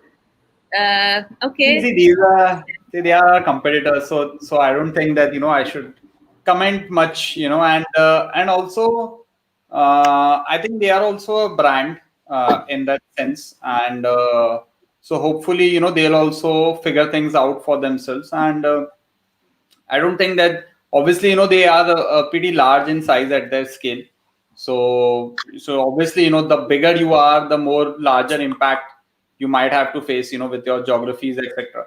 But I think they'll come out stronger as well, and we aren't really aware of how the internal workings of any company works, so it will be very difficult for us to speak from the outside of how they'll be doing. And I think frankly, Dharamveer is very busy making his platform really brilliant for youngsters to discover, for safe travel. And I think he's completely occupied with that. I think he should spend 24 hours on that rather than commenting on anybody else in the industry. We wish everybody to do well. But thanks, Dharamveer, for taking that question. Could I have the next one? Joachim asks, where do you see the green shoots in our Indian economy? Where do you see the green shoots in our Indian economy?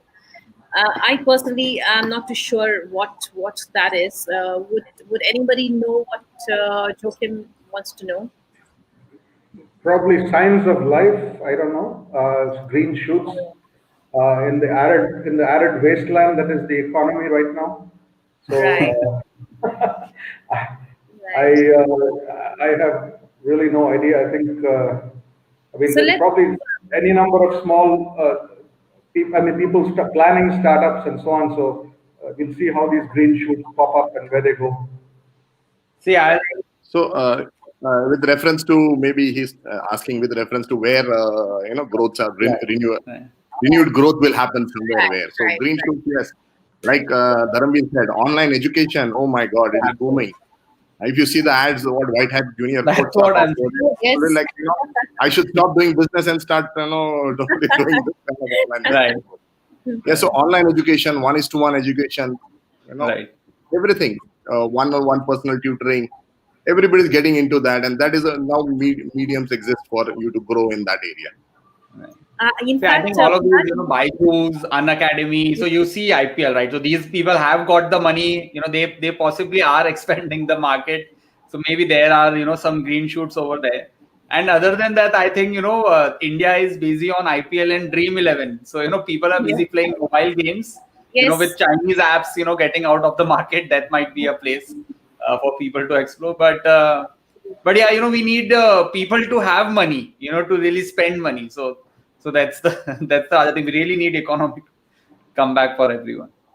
So e-learning, esports, anything with an E at the beginning will be the areas where you can put your energies into. You could talk about e-events also. We have we can talk about e-events. I have attended a couple of online events over here. We had one Sunburn online. Okay. Oh, really? How was that? Sunburn online?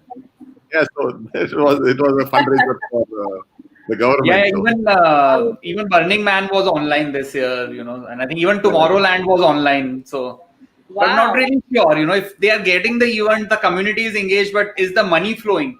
That's Correct. That one needs to look. But Paytm Insider has pivoted into that online events quite a bit, and Book My Show also is doing the same thing nowadays. Right. So a lot of I even paid. Even I paid with my wife. Once for that online stand-up Zoom session. Some 600, 800. So people are figuring out. You are right, Rina, to simplify it. Yeah. You have a talent, you can take it online nowadays. Absolutely. Just make sure that you get your money's worth for it, for the time and your skill sets. So yes, there are lots of possibilities. You need to explore the net completely and find those out. Canary asks, which sector in the business field has more scope for graduates to join in as soon as they complete this year? That's an interesting question, Canary. And in fact, I'd like each of you to comment, because you would have a view on what students should do. How should they structure themselves with situations where people are hiring, with a work from home kind of a scenario? What should they be doing, and where should they be getting into? What should they be putting their energies into? Desmond, would you like to take that?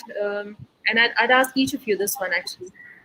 I personally think that it makes sense to almost take a year off and to educate yourself in areas that you feel you're deficient in, or that you wanted to spend time with, take online courses, to do all that stuff and prepare yourself for a post-pandemic era, if that shows up, let's say, in a year from now. Because what you're doing right now is you're going to grab at any little opportunity that shows up that's not very well paying, that maybe you're not really interested in, just to survive. So if you can mix and match, I think take time off, consider a year off, a year and a half off to educate yourself best you can on all the amazing proliferation of online education happening. I would not suggest going looking for jobs at this time. I would also suggest that you need to understand the gig economy, as they call it, and explore that opportunities online where you take up projects, right from virtual assistants to graphic designers to a whole lot of other services that people are happy to pay for, entrepreneurs are happy to pay for, if you equip yourself. So learn to also, after you've done your online learning, learn to connect with entrepreneurs and say, this is my skill sets. Would you have something that I can do for a fee? And then you know that for the 1-2 hours in your day, you can earn something out of it. Also experiment with things that you like. Everybody has suddenly decided to become digital marketers. So maybe you can do something different. Everybody cannot be a digital marketer, right? So you will need to experiment, use this time really well to find out what the world requires, what do entrepreneurs require, what do large organizations require, what do the new age companies require, and then take it from there. Anybody, could I request any of the other panelists to take this question? Yeah, so I would agree with what Desmond says. It's a good time to take, to learn. Another 6 months would go down. Do not fret too much about getting a job. And like he says, you might physical presence jobs are down to abysmal low. So take this time to learn. And okay, if you have a flair in doing something online, you could take the digital marketing channel. There are so many tools available. You can create your own blog. You can post somewhere and try and be an influencer in a small group activity. But no, it's the best time to learn now. At the age, my assumption is that the student is in the age of the 20-21 bracket, and this is the best time to learn. Perfect. Thank you, Sadhu. Valerie, could we have the next question? Marvin Dyer says that what will be the new normal for the tourism and hospitality industry?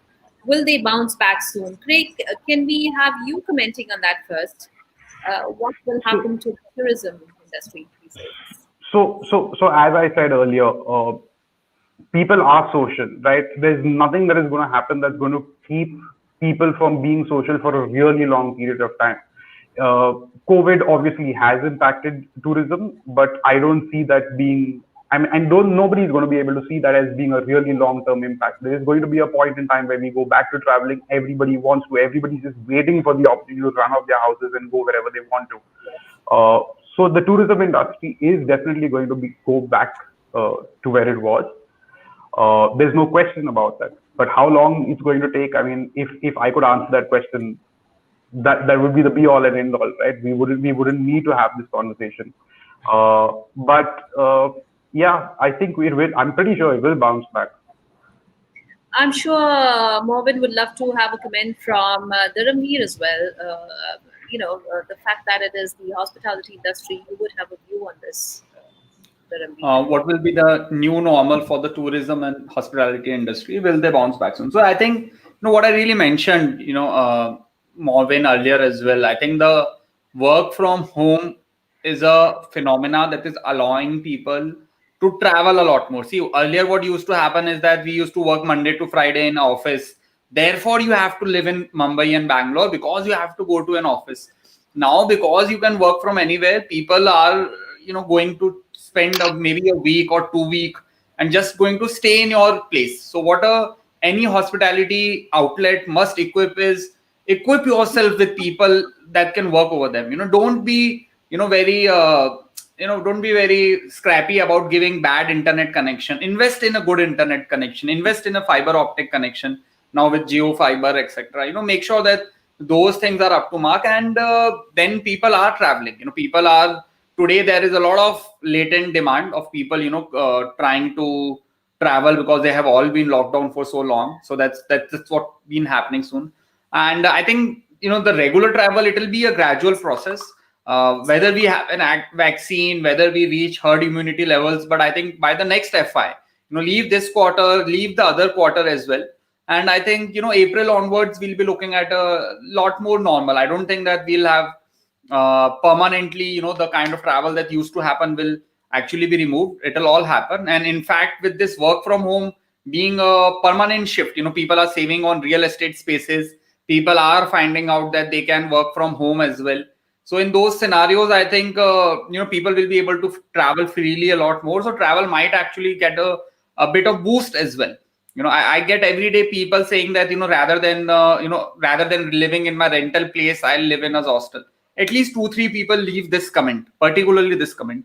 So that speaks volumes, in the sense that a lot of young people, they are living in a lot of cities just for work, and rather than, paying their rent, they might as well stay in a hotel. So it does seem promising if that's the way people think. Kevin says, could you throw some light on Sunburn 2020? Is it safe for people attending? Great. So Kevin, that's a question that I'm honestly not completely equipped to answer, because that's something that only the organizers of the festival would be able to answer. But my assumption is that an entity that is organizing something on such a scale will definitely take precautions and will definitely do what they need to do. Whether it's going to be enough or not, one can only determine probably after the fact, and it's not something that you can answer before the fact. But I would personally like to see it happen, like to see the event happen, and like to see the festival happen. Mainly because of the fact, because it would mean that the event industry is going to bounce back to a certain to where it was at some point in time, and this is probably something that you can consider to be a starting point for that happening in Goa. But again, as I said earlier, it is not a question that I'm completely equipped to understand. It's best to maybe get a little bit more information from the organizers and make an informed decision as to whether you feel it would be safe for you to attend or not. Because a lot of it also has to do with an individual's inhibitions and an individual's preferences in terms of physical contact and how they are sort of going to behave at that particular event. So you need to, if you are going to attend the event, do what you need to do to keep yourself safe. That's what I would say, right? Yes. So that's well answered, Craig. We really don't know how it's going to pan out. There are some decisions made at a level, and then we need to make personal decisions about our own safety aspect of it. We'll have to wait and watch how that turns out, but I'm sure they're taking the precautions necessary. Any more questions, Valerie? Yes, Shirang says, how would you look at agripreneurs in this situation? Could I request one of the panelists to take this? Would you have any comfort in this? In fact, I've been seeing, so I'm part of a couple of investment platforms like VCats and Let's Venture. I'm seeing many agri-tech startups doing pitches over here and raising a lot of money at this particular time.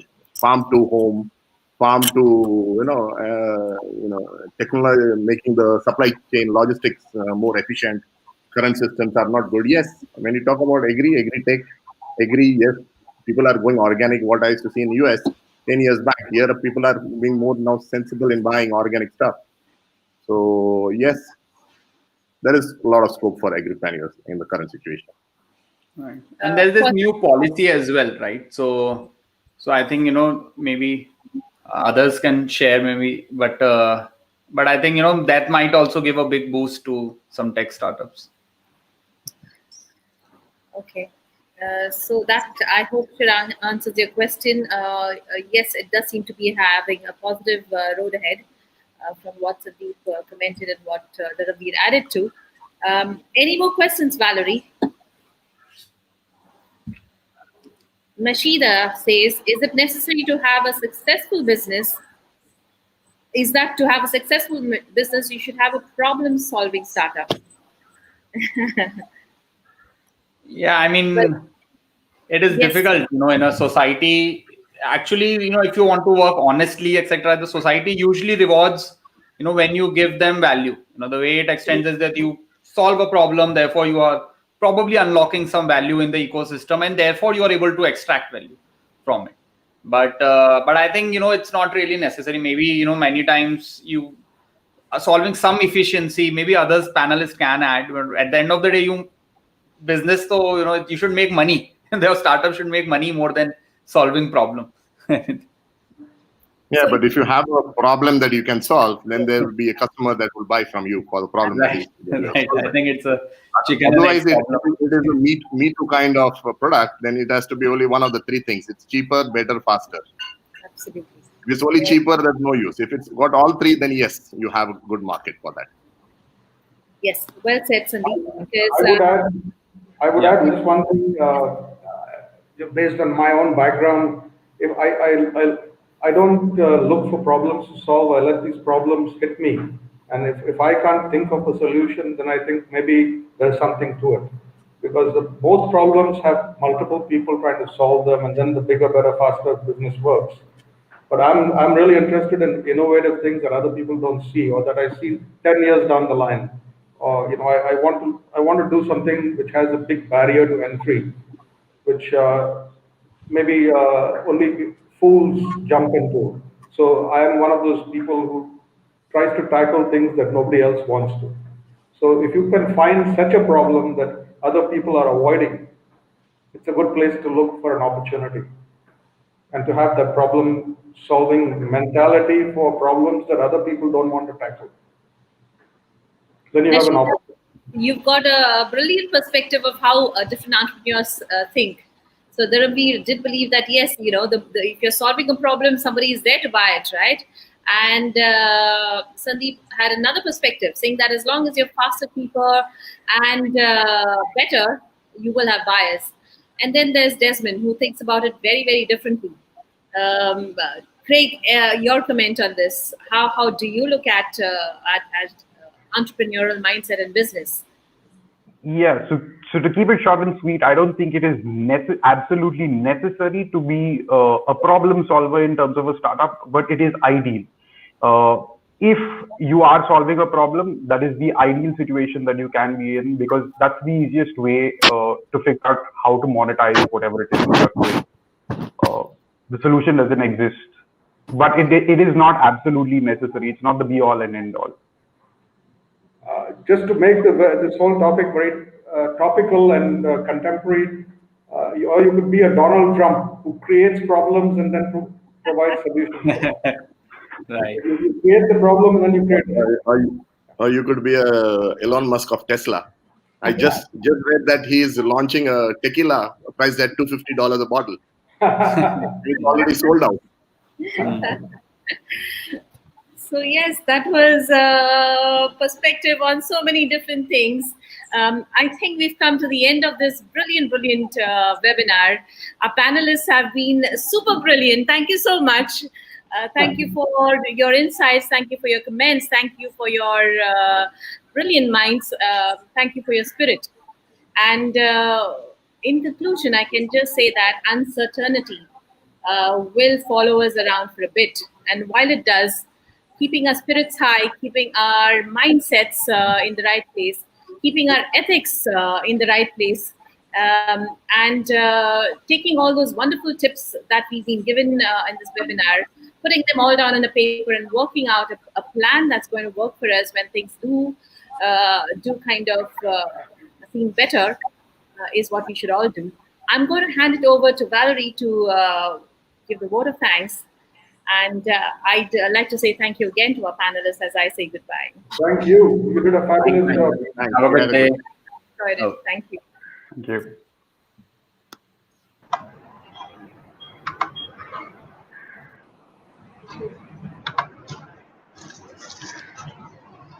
Thank you, Reena. A very good evening to one and all. It gives me immense pleasure to deliver the vote of thanks today. As we come to an end of this webinar, on behalf of Don Bosco College, Panjim, I would like to thank our esteemed panelists and moderator for taking time out of their busy schedule to be part of this webinar. From Mr. Sandeep, we were happy to pick up how you don't only make your brand customer-centric, but also at the same time ensure ethicality. Similarly, from Mr. Desmond, for being eco-friendly and conscientious in your business, which is an important message for all of us today. Also from Mr. Dharamveer Singh, for his concept of economic traveling, and Mr. Craig, about how you proactively worked on realigning your brand despite the pandemic. By sharing your business ideas with us and speaking about the challenges and difficulties that you all encountered in your businesses, I'm sure our audience have a lot to take back with them. I would also like to thank our director, Reverend Father Joachim Lobo, our department coordinator and principal, Dr. Cedric Silvera, for their constant support. Last but not the least, I would like to thank the BBA department and all our faculty, without whom this wouldn't have been possible. Finally, a big thank you to all of you who joined in and participated in this webinar today. Have a great evening.